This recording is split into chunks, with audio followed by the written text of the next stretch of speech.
Hey everyone, welcome back to my FPL team selection for Gameweek 31. In this video, I will be going over my last Gameweek scores, my current team selection, and finally my captaincy and transfer plans for the upcoming Gameweek. Let's start off by taking a look at how I did in Gameweek 30. It was a bit of a mixed bag for me, with some players performing well and others not so much. In defense, only one of my 4 starters managed to get returns, with my newly transferred in Pedro Porro failing to return instantly. Moving on to my midfield, I had Rashford, who was my captain, and he once again delivered for me, assisting a goal, but ended up pulling his groin that kept him from finishing the game. Unfortunately, the rest of my midfield didn't do much, with Salah once again disappointing after missing his second penalty in a row, while also missing 2 other big chances. Up front, despite another penalty miss, all my forwards did manage to score a goal. Not owning Haaland was painful, but I could have easily ended the game with a green arrow if Salah and Tony would have converted their penalties.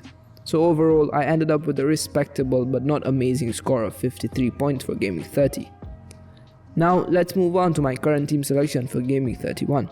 In goal, I will be switching it up with Raya, as Brentford have a decent fixture against Wolves. I don't trust Chelsea's defense, especially up against an informed Brighton. In defense, I've gone for Pedro Porro, Trippier and Trent Alexander-Arnold, as I still believe in their attacking potential despite their recent lack of clean sheets.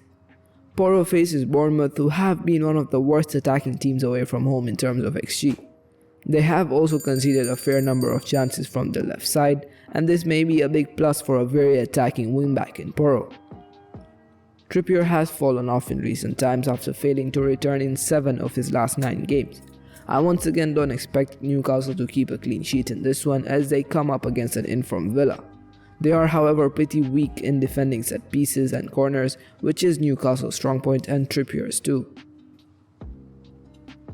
Trent to finish the back 3, and he comes in against one of the weakest sides in defense in recent times, conceding 15 goals in the last 6 games. Onto the midfield, I have Saka, Salah, Rashford and McAllister.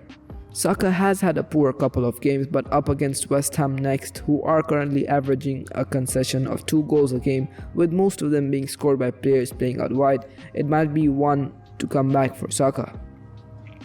Salah next, and a game against one of his best oppositions. What can possibly go wrong? He did get a lot of chances last game week, and I do see that happening again, with Trent getting back into the groove of chance creation. Rashford next, and he pulled his groin in his previous match, and so he will make way.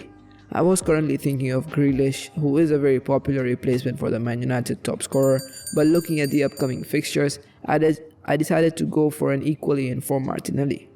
He has blanked in just 1 of his last 8 games, and I would currently rather have him than Grealish, since I will have a full 11 for blank Gameweek 32. I have also made plans for double Gameweek 34, where I will be favoring a Saka transfer out for either Bruno or Grealish to attack the double.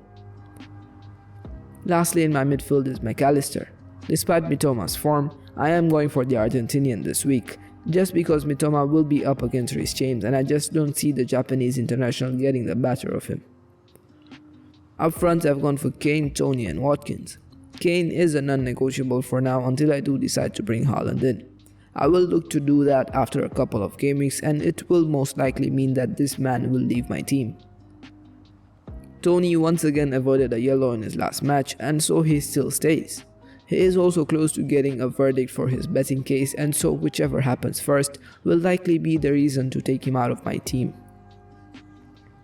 Watkins is the one who finishes the 11 with a tough match against Newcastle.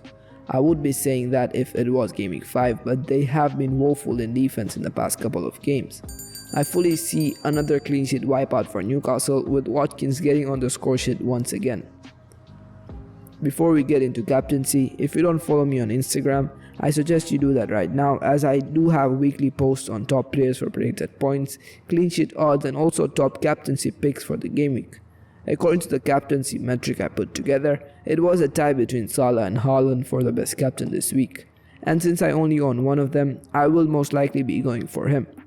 Kane is another safer option, but I do reckon Salah comes back to prove a point after a poor finishing display in his last game.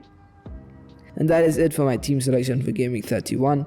As always, feel free to leave a comment with your own thoughts and strategies for the upcoming game week. Thanks for watching, and I'll see you soon in the next one.